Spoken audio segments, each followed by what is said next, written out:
Assalamu alaikum guys, I am ARK. Apart from all those recurring difficulties and hurdles in our path, I'm still back. And in this video, we'll be talking about the loops in programming languages, how to alter the control flow of a program based on a condition and repeat it multiple times. So programming languages supports a concept called loops. Loops help us alter the control flow of program and allows us to execute a statement or a group of statements multiple times based on a certain conditions.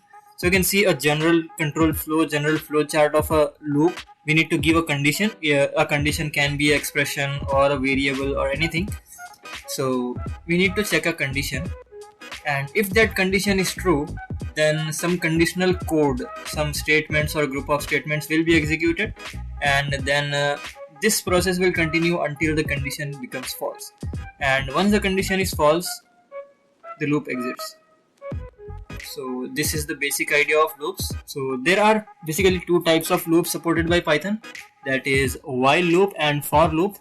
So let's see what is while loop. So while loop is used to repeatedly execute a target statement or a group of statements, that means a code block, until a given condition is true. So this is the syntax of while loop. As you can see, we say while and we give an expression and we give colon and we give a certain statements. We will see it in our IDE in a brief moment. So there is a condition. This condition will be checked again and again, and as long as this condition is true, this conditional code will be executed, and as soon as it becomes false, the loop will be terminated. Let's now take an example of while loop. So this is the syntax. So we need to just write while, and we need to give an expression like I'll give n less than 10. So while n less than 10, we'll do n plus equals to 1, and for that I think we need to declare n first, n equals 0, just to specify that n is an integer. So let's run the loop by printing n.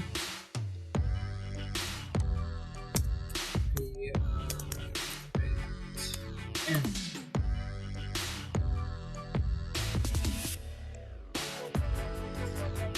So as you can see, 1, 2, 3, 4 until 10 is printed. This was just a simple example to just be aware of the syntax. We didn't do any example problem of while loop. We will do it in the upcoming videos. I hope the syntax was clear. So this statement will be executed 10 times until the n is less than 10. The moment n becomes equals to 10, the loop terminates. And now let us see the second type of loop in Python, that is for loop. So for loop is used to iterate over the items of any sequence. So we have seen two types of sequence in Python so far, that is our list and tuples. So we give an iterating variable, for example I or j most commonly, and we name a sequence here. So for I or j or any iterating variable in the sequence, this will mean that for every element in sequence, for every I in this sequence, for example we have 0, 1, 2, 3. So for every element, everything is I here. For every element in the sequence, we will execute these particular statements. That means until the sequence runs out, and once the sequence runs out, that means once we reach 3, loop will be terminated. Let us now see for loop in practice, just to get aware of its syntax. So in order to execute for loop, we need to create a sequence. So we will create a general sequence, a list 1, 2, 3, 4, 5. So I've created a list, and in that list I've passed 5 elements. So now I'll do for I in L. That means for every element in the particular sequence which I've created, I'll print I.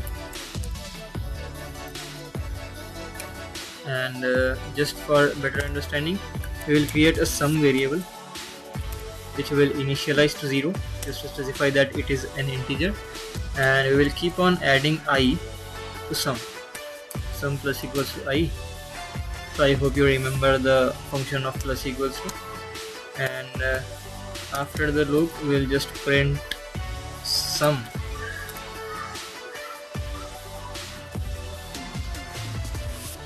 So you can see 1 2 3 4 5 are added and the sum is 15. So that is all about for loop, and indentation is really important in every loop. Basically in every aspect of Python we need to indent the contents of the code block in order to be inside the for loop, and if we don't indent it, Python will consider that statement outside the for loop, as in the case of our print sum. Though we did it intentionally, but you need to keep the indentation of in your mind. We can also use else statement with loops. That means when we use else statement with for loop, we can add any statement after terminating the loop. That means after the sequence runs out, that means after we finish executing these statements for every element in the sequence, else block will be executed. And we can't execute else block by just breaking the loop manually by using break statement. We will see what is break statement in the next video. But the loop has to terminate normally in order to execute the else block. And we can also use same thing, that is else statement with while loop. If we use with while loop, the statement needs to get false in order to execute the else statements. I hope that was clear. Now let us demonstrate the use of else block with both of our loops. So we will create an else statement for while loop, which will say loop terminated as n equals 10. Whatever, it's just a message to demonstrate else statement, and in this case we will write print statement in else. Let's run the code. Here we can see we've got 10 values, and then we have got loop terminated as n equals 10 in the condition, not in the print statement, and we have got the sum even if we have printed the sum in else block. So I hope you have understood the use of else and you will use productively in your programs. And there is another concept called nested loops in Python, that is use of one loop inside another loop. So let's take an example of for loop, not an example, let's understand it with a flowchart of for loop. So we embed a loop inside a loop. So we will first check the condition of outer loop, and if the condition is true, then we will execute the inner loop until inner loop's condition gets false. So for each we will check this condition. If the condition is true, that means it is not the last element of the for loop, so we will execute the inner loop until this sequence runs out. That means until we reach the last element of inner loop. For example, we have I equals to 1, 2, 3 and j equals to 1, 2, 3.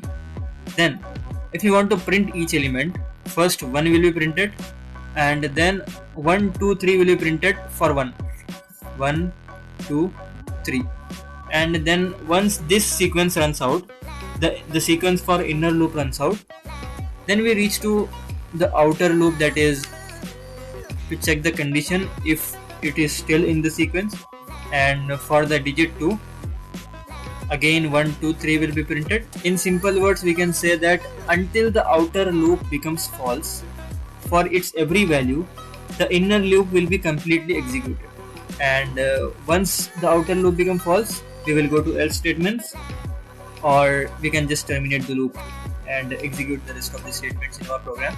I hope that was clear.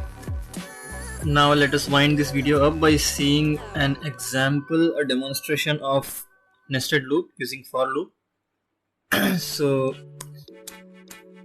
if we don't want to create a sequence, we can use a range function of Python for I in range 1, 10. So this will create a sequence. It's not actually a sequence, but this for loop will iterate between 1 to 10.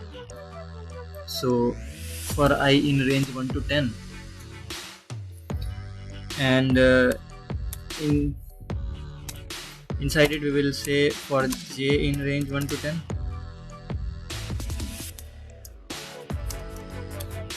1, 10. So we will just multiply I and j so that we can print a table, I hope. So k equals to I into j, and let's print k now.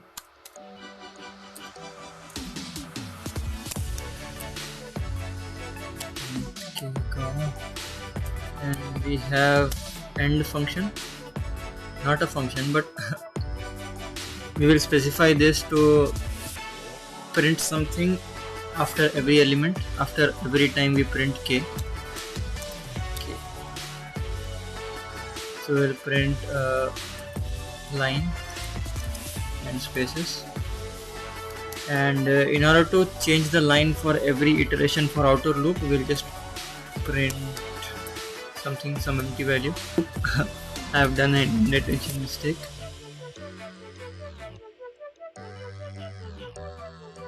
So as you can see, the tables are printed. These are tables from 1 to 9. The last value will be excluded, and as soon as we reach to 10, the loop will be terminated. So basically what this does is, when the value is 1, it prints 2, 3, 4, that means 1 into 2, then 1 into 3, then 1 into 4, then 1 into 5, and so on up to 9.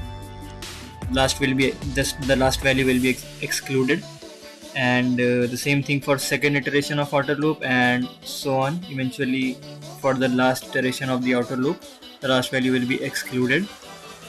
I hoped the nested for loop is clear, and we can do the same thing with while loop. I recommend you to try it by yourself. So that is it for the video, guys. I hope I was able to convey the concept of loops clearly, and